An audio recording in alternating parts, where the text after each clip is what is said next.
Good morning, good afternoon, good evening, depending on where you are. My name is Andrew Charlton, and this is the regular monthly European Aviation Conference Institute and German Aviation Research Society webinar, where we talk about current and relevant issues of a legal, economic and regulatory topic. And you couldn't be more topical and you couldn't be more legal and economic and regulatory than the conversation we're going to have today, which is a conversation about slots.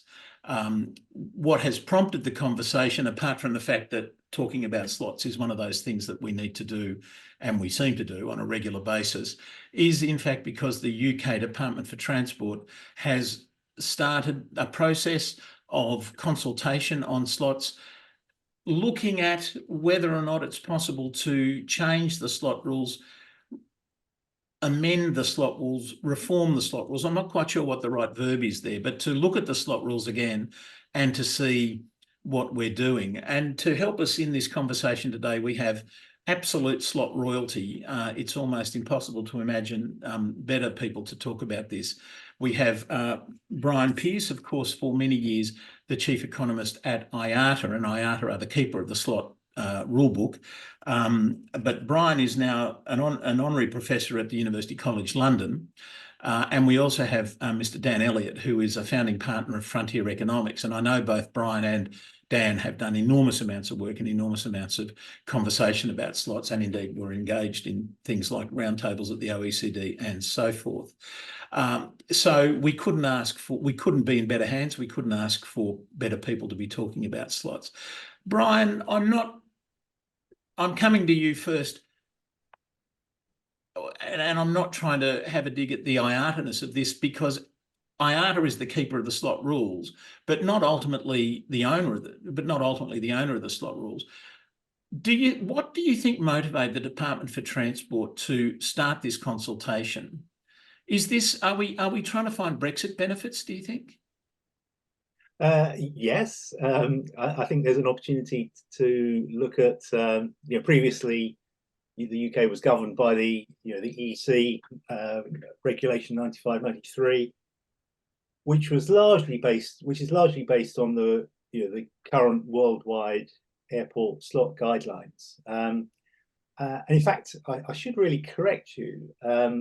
IATA certainly were the keepers of slots and the slot guidelines, the allocation procedure, but it's now a joint activity and responsibility with IATA, the ACI, so the airports, and also the worldwide slot coordinators. So it is not the airlines running things. It's a joint activity now.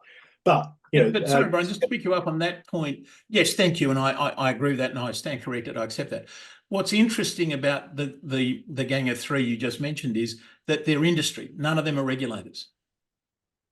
True, and that's absolutely good point. And I think the UK Department for Transport, I mean, yes, this is a sort of a Brexit opportunity to have a look now that the UK is not governed by European legislation. Actually, they are looking a bit more fundamentally, I'd say, at the way in which we allocate slots today, because of course, dealing with the problem of scarce capacity at airports, congestion, allocating a slot, allocating 20 minutes for taking off or landing is not the only way to deal with this problem. Well, indeed. Dan, are there better ways, do you think? Okay, that was a that's a bit of a hospital pass. Are there other ways? Well, there are other ways. I mean, as we know, the slot is a permission to land or take off within a time window, and it's a sort of, from a sort of management point of view, a rational thing to do, because there are more people who more airlines that want to do it than there appear to be space to do it. But not all congested airports use slots. We know that in North America, for example, a very, very large number of airports, including some very congested ones, simply don't use slots. They simply have a first come, first served basis for arriving and leaving an airport. Better?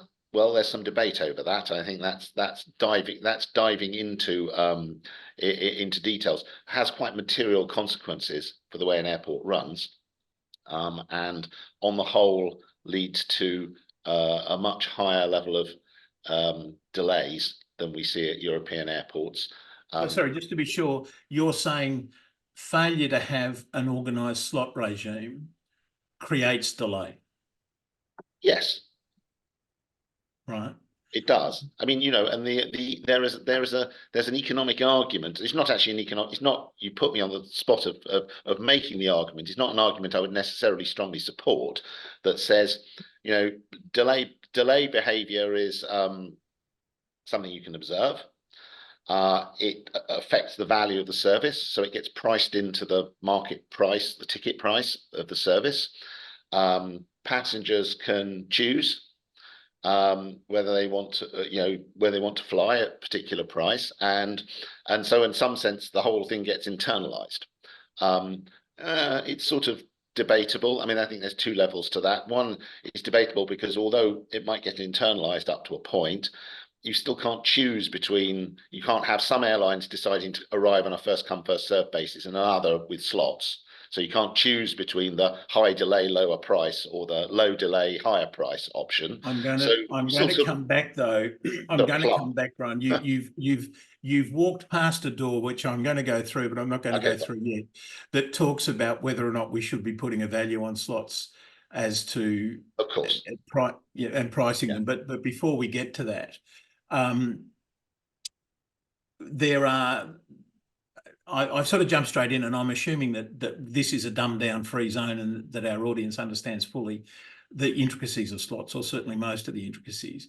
But not having slots may create delay.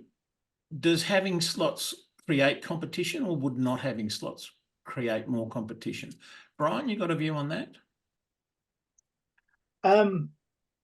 Well, I think there's we certainly see that at congested airports, obviously Dan and I are sitting in the UK.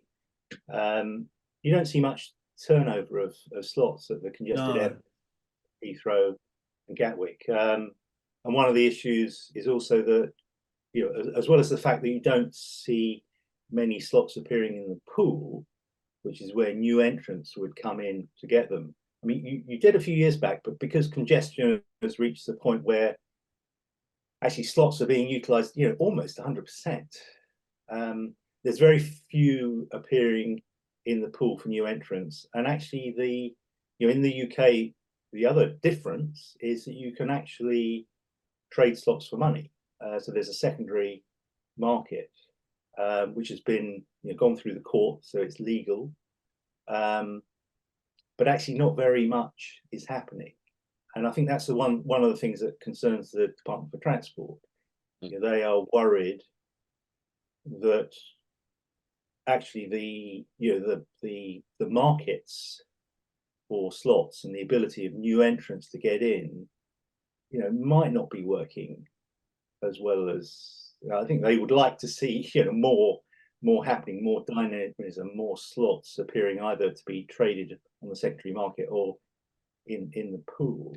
That could be because there's no competition. That could be because airlines are being, incumbent airlines are being strategic, and they don't want to release slots to their competitors.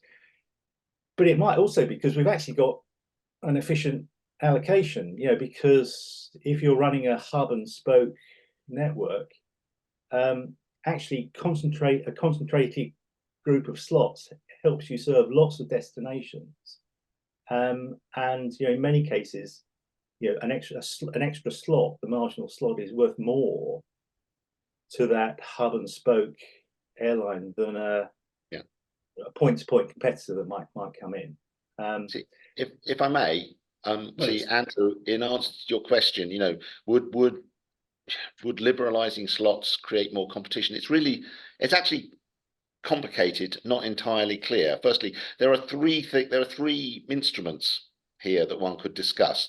One is within the existing slot regime, changing the rules on new entrants to allow more entry, especially into hub airports, because the threshold for under the existing guidelines for a new entrant is really, really low. So you don't get very many slots before you cease to be a new entrant and then lose the right to be able to get new slots when they become available. So one of the things that the UK DfT are thinking about is simply raising that threshold. They haven't specified what they would raise it to, but raising it, and that makes some sense, and that would almost certainly encourage more entry into hub airports. Then there is at the other extreme, which is also mooted by the consultation, but with no specific proposal, would be go entirely to a system of, if you like, market-based allocation, either of new slots that become available, or even, I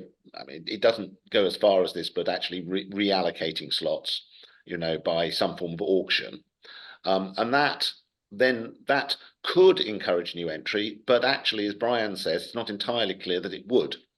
Actually, at a hub airport, the hub carrier might actually value those slots more than almost anybody else, and so actually might need to. Even though, as a general comment, if you were to ask an economist what is the most efficient way to allocate a scarce resource, they would say to have an auction. Well, yes, but it's interesting if you, for instance, were to look at the advice that the UK CMA, Competition and Markets Authority, gave to the DfT, which is 25 pages of opinion on the virtue of markets without an awful lot of evidence relating to aviation specifically.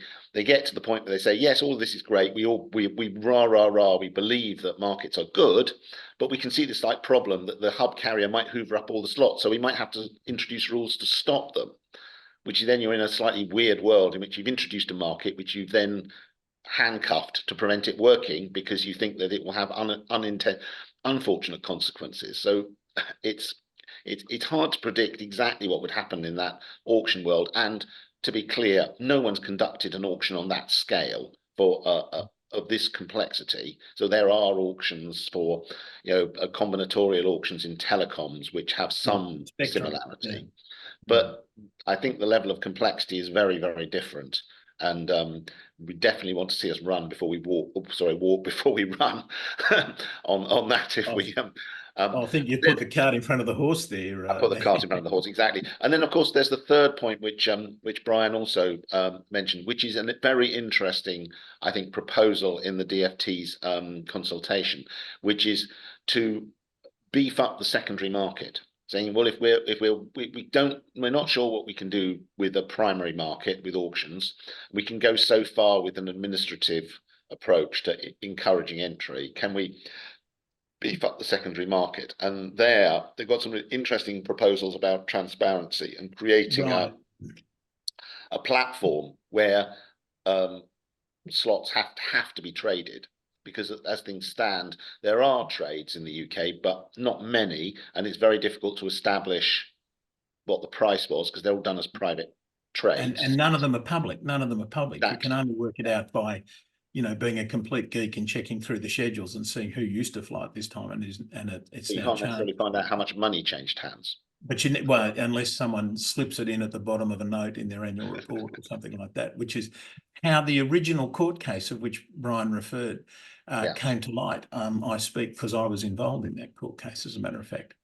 So let me just go back. I'm sort of feeling guilty that we haven't introduced what slots are or what the issue is. Slots, of course, as you said, Dan, and you too, Brian, I think, is permission to operate at an airport in a certain time window, but only at congested airports. And as airports become more congested and it becomes harder and harder to squeeze all the aircraft movements in, we end up with a system of slots. And that's terrific insofar as it works. Of course, there's a fourth instrument, Dan, that we could use to open all this, and that'd just be build more runways. We tried, haven't we? I mean, that is the fundamental issue, I guess, because economists would say you haven't got a price signal in an administrative system like slots or queuing. You want to get some sort of price signal, so operational decisions are rational, but also investment decisions. But of course, in Germany, I believe the average length of getting an extra runway has been about 20 years, and of course here in the UK we've had a third runway discussed back to what the Roskill Commission, over 50 years. I mean, it's very difficult to expand to pour concrete. But I think one of the things that certainly the airlines would say is that airports don't often look at their capacity declarations carefully enough, and it often could be the case that we could squeeze more capacity out. And indeed, again, just for the sake of completeness, the process is that the airport's last real say in the slot allocations process is to say this is how many slots we can sustain at this airport on this sort of time profile. That's a combination of capacity in terms of runways, capacity in terms of gates, capacity in terms of stands, and also external things like curfews and security and so on and so forth. And you're absolutely right, Brian. And one of my favourite stories, of course, is during the Olympics in when were the London Olympics? 2012. Sorry? No, 2012. 2012. Of course, they were also 1948, but I'm not talking about that. In 2012, the Heathrow changed the separation between aircraft, took it and changed the time at which sorry, let me start that again. Historically, with a slot, if you showed up plus or minus 15 minutes, you were honoured and you would be allowed to go through and land on the runway. During the Olympics, NATS, the Air Traffic Control Agency, changed that to we would only honour you if you show up plus or minus 5 minutes. And capacity at Heathrow went up 100 to 110%. So there are a lot of procedural things. Two things come out of that, I think. One is there are a lot of procedural things which are in the hands of the airport. And very importantly, my second point, also in the hands of the ANSP in the processing of how we make airports more efficient. And the whole purpose of slots is to use them as efficiently as possible. And we don't seem to be involving all of the players. Did the DFT, do you think the DFT is considering those sorts of procedural issues as well, Dan? Well, the consultation does not, I think, directly touch on the subject of declared capacity, although it does mention declared capacity. I think one of the reasons is that although I totally agree with the point in principle, the two largest airports impacted by this, Heathrow and Gatwick, are actually really pretty efficient in terms of how they use their runways already. And so while the point in general about declared capacity, I think, is a good one, looking across Europe, it's not obvious that the UK is the place you'd look to for seeing the biggest improvements. But that said, I can't help thinking that if at some level you monetize the value of the slots at a congested airport, it will focus minds on how many slots there are, and thinking about how we can get more aircraft through on and off the runway. So we're going to keep deep diving. Yeah, we're going to keep deep diving. But you've raised a really important point here. If we monetize the slots, given that in fact a lot of the capacity is a question for the airport as to how many runways they've got, how many terminals they've got, how many gates, etc., and a question for the ANSP and what sort of separations they want and all those things. Should the airport / the ANSP get whatever money we take from any sort of monetization? While you're thinking about that, Dan, Brian, do you have an answer to that? If that was addressed to me, I think there's a strong case for ring fencing that money for airport expansion into an expansion fund. Yeah, I agree. It's debatable, I mean, insofar as a congested airport is generating congestion rents, I wouldn't want the idea of monetizing the slots simply to be a fight over who gets to pocket the rent. You know, that would be unedifying and not particularly helpful. If there's a congestion premium at an airport, what that means is that airfares are higher than they otherwise would be. So the passenger's already paying over the odds. But by definition, a slot is an evidence that there's a congestion premium, isn't it? Isn't it? No, it's I mean, it's maybe not quite as simple as that, but there's likely to be some premium. You know, if that money is simply going to the airline for being able to use the slot for free, the passenger isn't really getting very much for that. Well, but again, sorry, Dan, I'm going to come back to Brian on this point just because this is an airline point, but you've just raised a really important point there, Dan. At the moment, the airline gets the slot for free. If there is a slot trade, the airline gets the money. Yep. In literally as a windfall gain, and a windfall, I don't know much about economics, but you know, a windfall gain is by definition evidence that the market's not working properly. I must have read that at high school, I think. If the airlines are getting the windfall gain, wouldn't it be better that money, as you say, Brian, got put into a fund for future expansion? And that all makes perfectly good sense, except that whenever you talk to an airline, when an airport talks to an airline about increasing their charges to fund future growth, the airlines will squeal like stuck pigs. Yeah, mostly because they perceive the airport to have market power, and they don't trust that the airport will spend the money on services that will benefit them and their customers. So why is this different though with slots? So I think the key point here, Andrew, is not so much raise. I mean, I think it would be good to raise a fund for airport expansion, but I mean, airport expansion has not been held back in the past really by a shortage of money. It's sort of planning issues.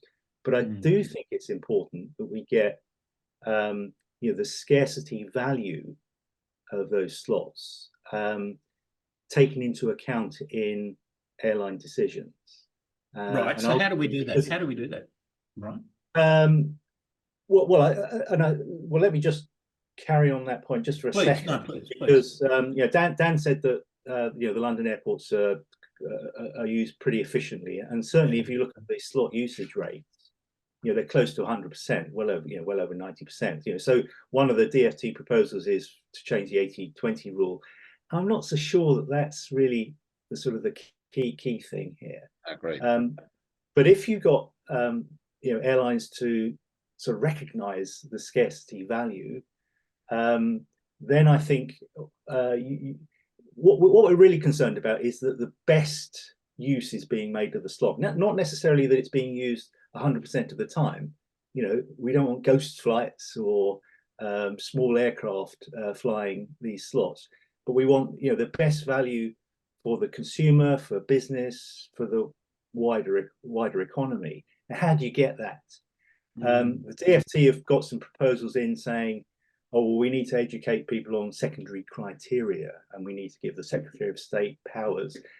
I think the experience that we have in market economies is that administrative procedures and governments don't have the knowledge, the information that market can deliver. So we need some sort of market mechanism. Secondary trading is one way of getting at least the opportunity cost of the slot, and it's there are ways. There are some proposals on the table from the DfT that look very sensible for a way of making that secondary market work.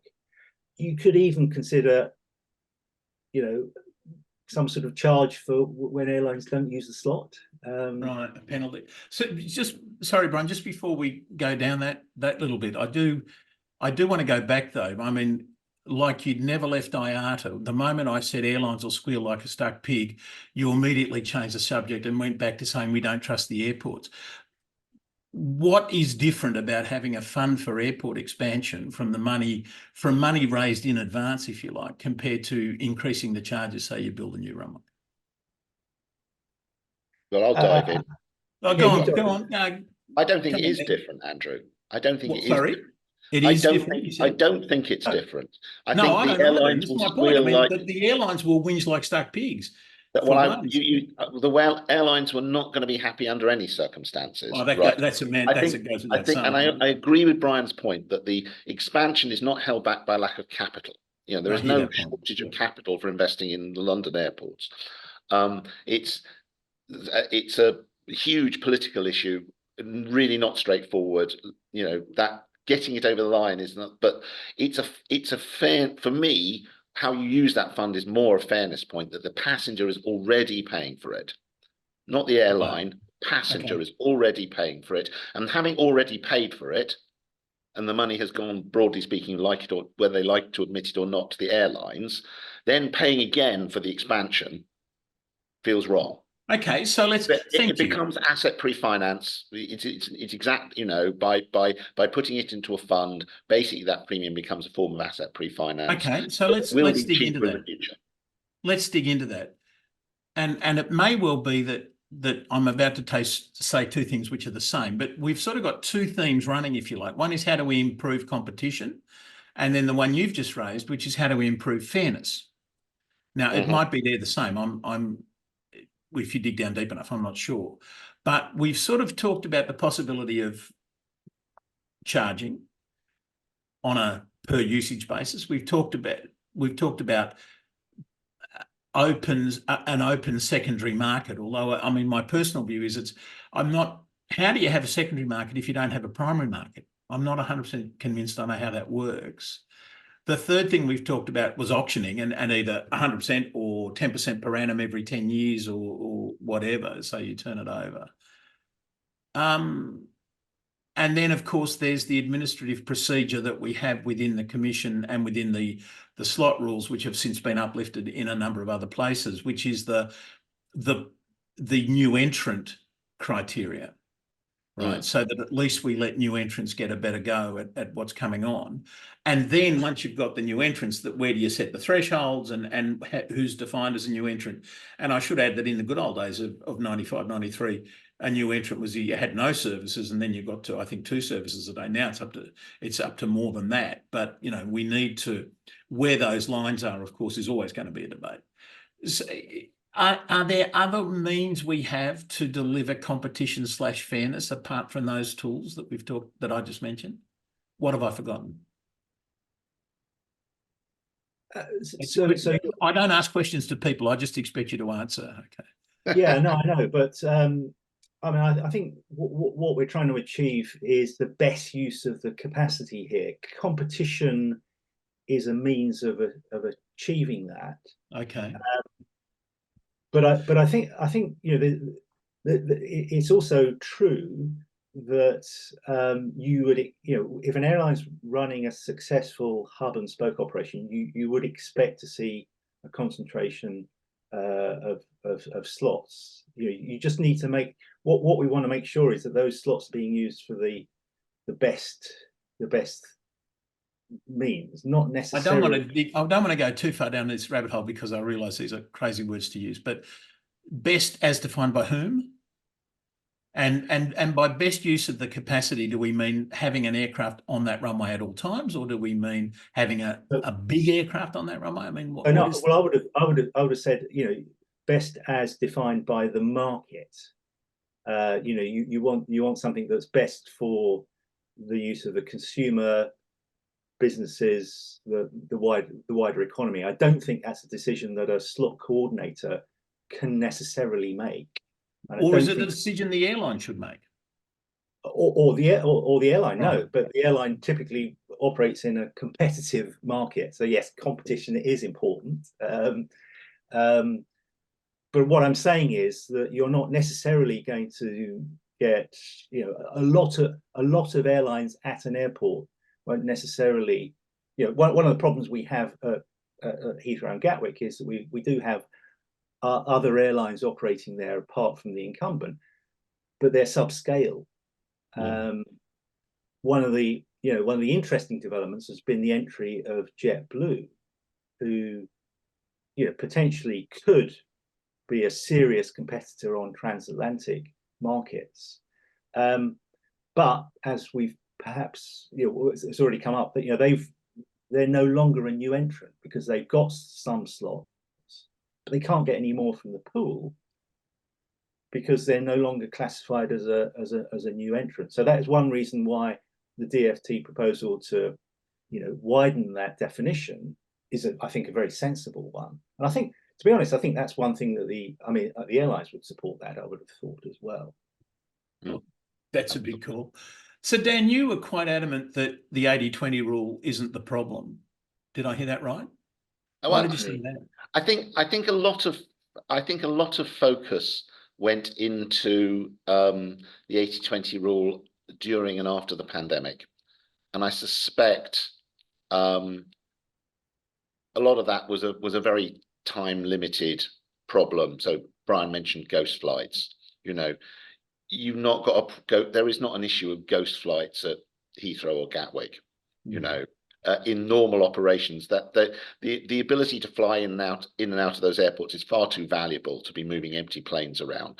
It was, in a sense, the ghost flights were an artifact of a set of administrative rules that said you have to use these slots or lose them, right? And at a very busy airport, I suspect not a big issue. I mean, I know that the in normal times, not a big issue. I know that the consultation has suggested maybe increasing that to a 90-10.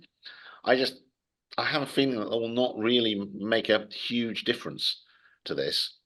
There may be other airports, or perhaps ones that fall within the level 3 coordinated group, but are not as super congested as the big London airports, where this might be a benefit.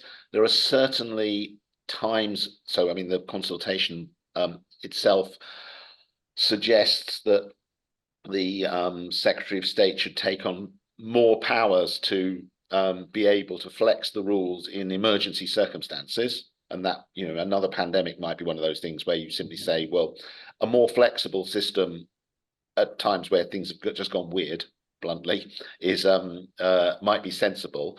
But actually, in terms of normal operations, doesn't feel to me like the 80-20 is likely to make a huge difference. I think that the big differences will come from from the topics we've already discussed: secondary trading, potentially putting slots up for auction. The consultation moots the idea of time limited slots. It's very conservative in this respect. It's not suggesting that existing slots be time limited, but merely that new slots be time limited. And they proposed 15 years, which is pretty long window to hold on to a slot anyway. It's proposed some changes to the slot leasing arrangements to make it harder for airlines to lease slots to other airlines, which seems like a sensible proposal. The logic there is that incumbents can lease out slots on a short-term basis in order to park slots they don't currently need. But actually, if you don't need them, you need to hand them back to the pool. Let me say, just on that, on your first point in that, I'm speaking to you this evening, this evening from Sydney, and the allegation at Sydney is that absolutely Quantus manipulates the 80-20 rule to make sure that it holds out the competition. Yes.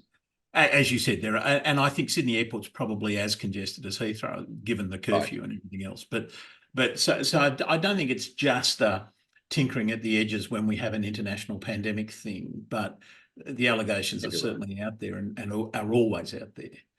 And the trouble is that there are always, any regulated entity will try and find ways of gaming the system, won't they? Indeed. And that's the problem with administrative procedures. So I do think that a way to reduce that, reduce the allegation, I believe, is that flights being regularly cancelled in order to block slots, but whether or not that's true, I'm not sure. But if there was more of a value or a cost to doing that, a cost to not using that slot, the people might think twice. That might reduce that sort of behaviour. You have, Brian, you have read my mind and you have segued perfectly to a discussion about some of the remedies. Is it to sell the slots? Is it to auction the slots? Is it to put, sorry, let me start that again. Is it to try to put market forces here, to put value on slots that is much more obvious? Are there, should we charge more for a slot at a peak time? Things like that. Are there open market mechanisms we could use that would help ease this congestion? I think so, and indeed you do get slots costing more at peak times. Those that trade on the secondary market, trade for much more in the early mornings. But we don't know, Brian. That's the point. There's no transparency.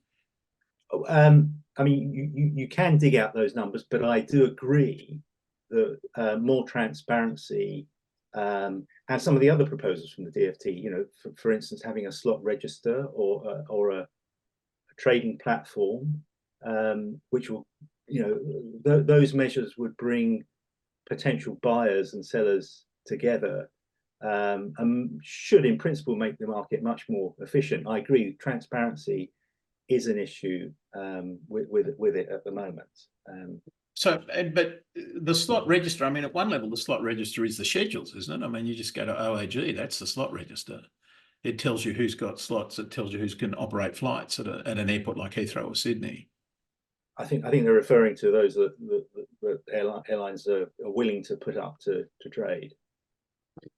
I see. Right. Specific platform for buying and selling. Right. Slots. And one assumes that comes then with also the requirement that no slots are traded but through that platform. I think so. Yes. I think that's the proposal. I mean, yes, and it makes a lot of sense. I mean, it's not obvious how else, other than some form of auctioning and or some form of secondary trading, how you get economic signals into this. The other mechanism that often gets cited is you could do it through landing charges.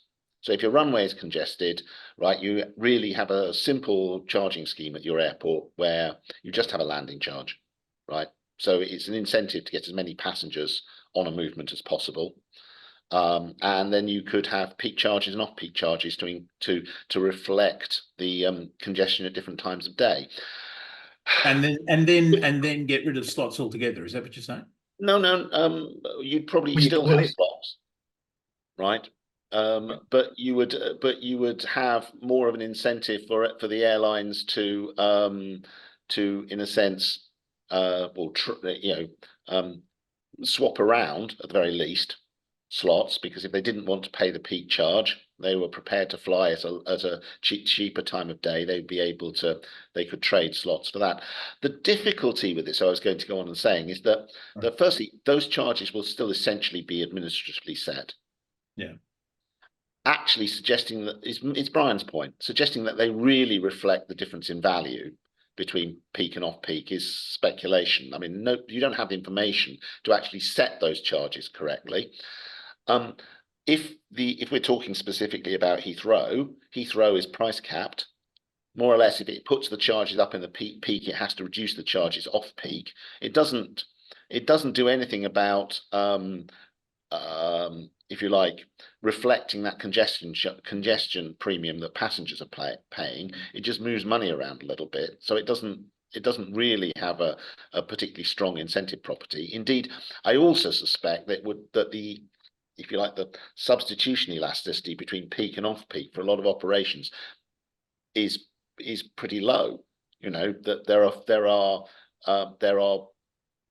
are services you want to run, and if you want to run them, you want to run them at certain times of day, and that you run your North Atlantic services at certain times of day, you run your services to Singapore at other times of day. Switching them around for marginal changes in the landing charge, and they would be marginal changes, I think, is very unlikely to happen. So I don't think it's very appealing as a. And you've got to cope with curfews and all those other things. It's a huge administrative burden to try and create pseudo market prices, which we don't know they're right, and we don't know have any effect. So So that takes you back to market I'm not mechanisms. I'm not disputing anything you say, but just out of interest, wouldn't we get better at it over time? I mean, to say that we can't find perfect numbers on day one, and therefore we shouldn't do it. I mean, wouldn't we get better at setting those numbers? You know, using AI, for example, to help us. Brian. Yeah, possibly. Dan's sick of speaking to this idiot, Brian. Can you help him out, please? Yeah. I mean, peak pricing is a very sensible, option, and obviously, one option that we haven't discussed for dealing with excess demand is to have a market clearing price, a market clearing airport charge. What does that mean? Raise airport charges to the point where there isn't excess demand for the capacity. Only the people that are prepared to pay extremely high charges would arrive. I think the challenge with that, apart from the fact that the distributional things about the airports getting the money, is that it's very seasonal. This is a very seasonal business, and also it's a business that's hit by shocks a lot. So that market clearing price will be going up and down all the time. So it's probably not a very sensible policy. Yeah, and airlines, they hate having any variation in the prices they charge. Airlines will not accept any behaviour that sees fares go up or down, or depend on the time of the day, the quality of the service you're getting. None of those things. Fair enough. I mean, yeah, what's good for the goose has got to be good for the gander, hasn't it, to some extent? So yes, to the extent that you mean that airlines should be paying or should be facing a higher cost for something that's more valuable, absolutely yes. There needs to be some sort of price signal there. I guess I think it's the practicalities of it that are the issue. Peak pricing has been tried, perhaps not very seriously, I don't know, but it doesn't seem to have worked. We're now, obviously, auctions are one of the key suggestions for getting, apart from the secondary market. I do think the secondary market is probably sort of one of the keys, but with auctions, particularly if you're talking about primary auctions, taking a portion of slots every now and then, or even, as Dan suggested, the DfT are proposing time limiting slots. Well, there's some practical issues there, aren't there? We saw with Amsterdam, with Schiphol, when they tried to cut by 10% the number of slots available. That policy was rather blown out of the water by the air service agreements with the US. Because JetBlue, obviously we've been talking about JetBlue getting into London, but JetBlue were going to have problems getting into Schiphol, and so you fall foul of international air traffic agreements. So I think confiscating, or rather taking a certain proportion of existing slots to redistribute in some manner faces those sorts of practical problems. And we're not really quite sure what the network, the airlines' argument would be, airline networks are pretty complex, and which is why one of the criteria for the slots process is schedule certainty. So I think that the DfT's fairly cautious approach of saying, okay, well, we'll auction new slots, and we'll try and strengthen the secondary market in order to get a price signal into the market, looks quite sensible to me. Yeah. Just sort of going through, well, a number of questions arise from that, Brian. Thank you for that. It was very helpful.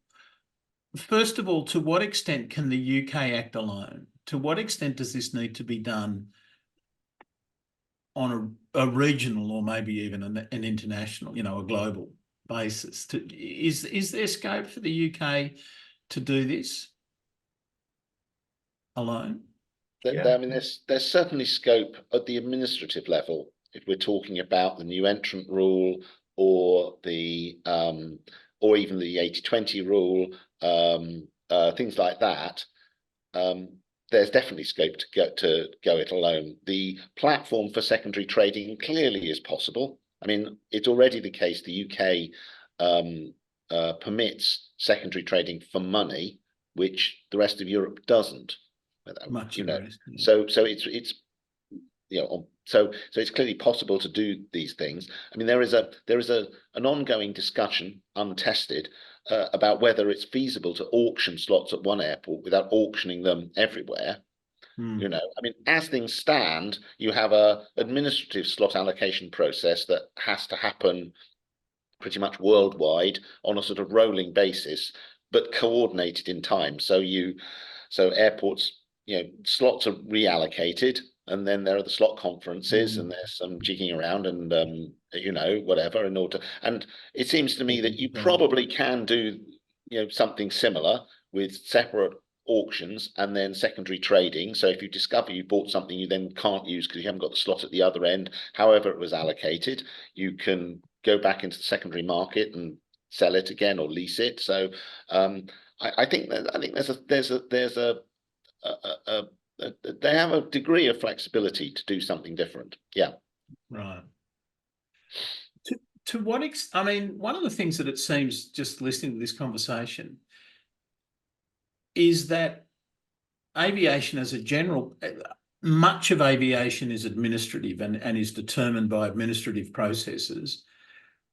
And historically, slots were in that category. And now we're trying to introduce market mechanisms to a process which is still really significantly administrative. I'm hoping that grimace there, Dan, was because something was happening off camera, not because I've just said something really stupid. You haven't said anything. No. I'm interested to see where you're going on this. So am I. I can't wait to hear. To what extent does that make it impossible? I mean, to what extent are we oil and watering here? We've got administrative processes, we've got market processes. How do we bring these two together? Sorry, and let me do it by way of an example. At the moment, I'm an airline, I get allocated a slot, and as long as I use it 80% of the time, grosso modo, I can keep it forever. And ultimately, and this happens on a very regular basis, it gets to the place where I start putting that in as an asset in my books. Yeah. Right? Which is something I got for free, which arguably I don't own. Indeed, I think it's very strongly arguable that you don't own it. Wouldn't a time-limited slot, whether it's 10 years, 15 years or whatever, that would at least address that problem, wouldn't it? Is that a fair thing to say? I mean, well, I think it's a problem, but I'm sure the airlines don't. Brian, you're the one that raised, or you were mentioning this when this thought sparked into my head. Would that be better if we got to a place where you didn't at least have pseudo ownership of these slots?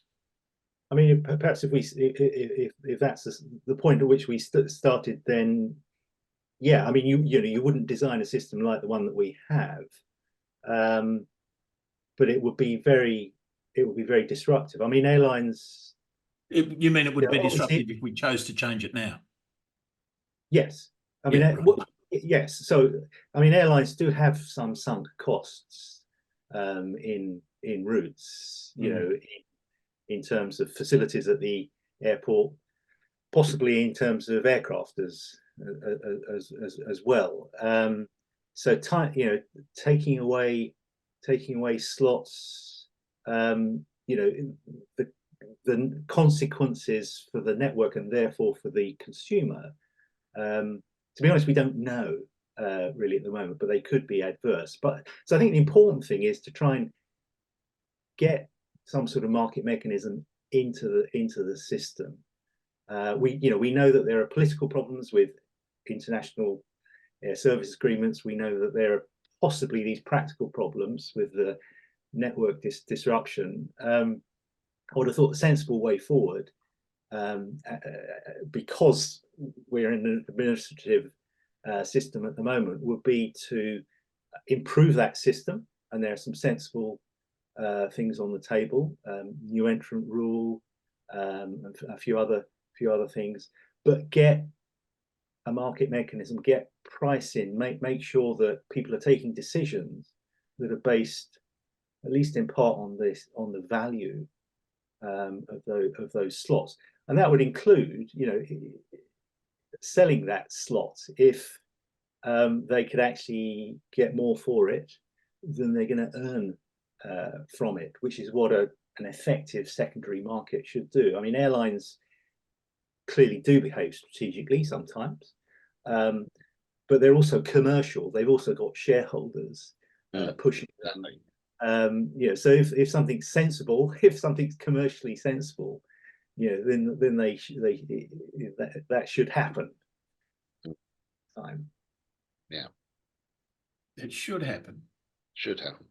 Should I mean, happen. you know, the reason, Andrew, the reason I was grimacing or smiling when you were speaking is that, you know, at Frontier, we're not an aviation consultancy. We're a microeconomics advisory firm. We cover all markets, and it's not infrequent when I have conversations with my colleagues about the aviation sector where they look at me as if I'm completely mad, because it's follows totally different rules to almost everywhere else. So, you know, so on the subject of slots, you know, for instance, the argument that says we have to have slots because airlines need certainty to plan their routes and passengers need certainty. I'm thinking, I'd like you to find me anywhere in competition rules in any other sector where any private firm gets certainty on anything.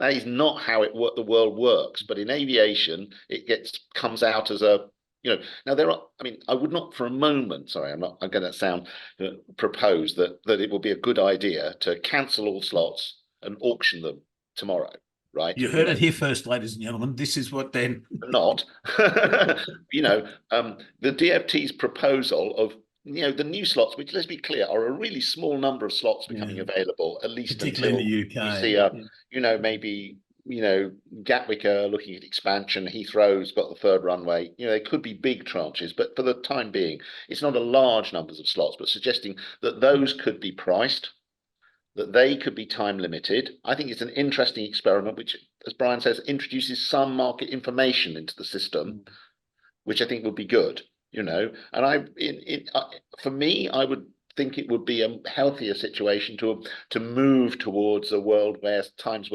slots were time limited. They didn't all come up in one go, but a small proportion, 10% maybe, could turn over every year, and that we could test that. And I think that will be manageable, tractable, you know, and we would learn a lot. And I think we would probably get more efficiency in the system. Would the massive network of international, you know, the sort of international air service agreements and the whole politics that goes behind ICAO and whatever allow that to happen? Well, it will evidence is it would try and stand in the way. It certainly would, but I also think that the Schiphol thing is an interesting example, because notwithstanding the political pressures on the air service agreements and so forth, other political issues, including sustainability, are clearly now a player in aviation in a way they've never been a player before. And, you know, Brian rightly pointed out that if you like, the non-aeronautical politics lost in round one, but I don't think that fight's over by any means, but that's a different point, I think. So if I tried to bring this to a conclusion, what have I got wrong here? One, the DFT is to be commended for at least trying to do something.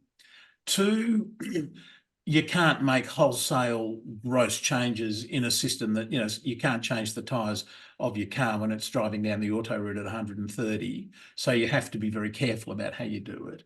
Three, we think transparency would be a really helpful tool in all of this.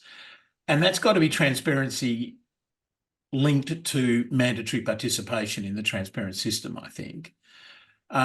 For time limiting slots, whether, you know, for new slots should be treated in one way, and to the extent we could bring the system into creating time limited slots over time, that would probably be a good thing as well.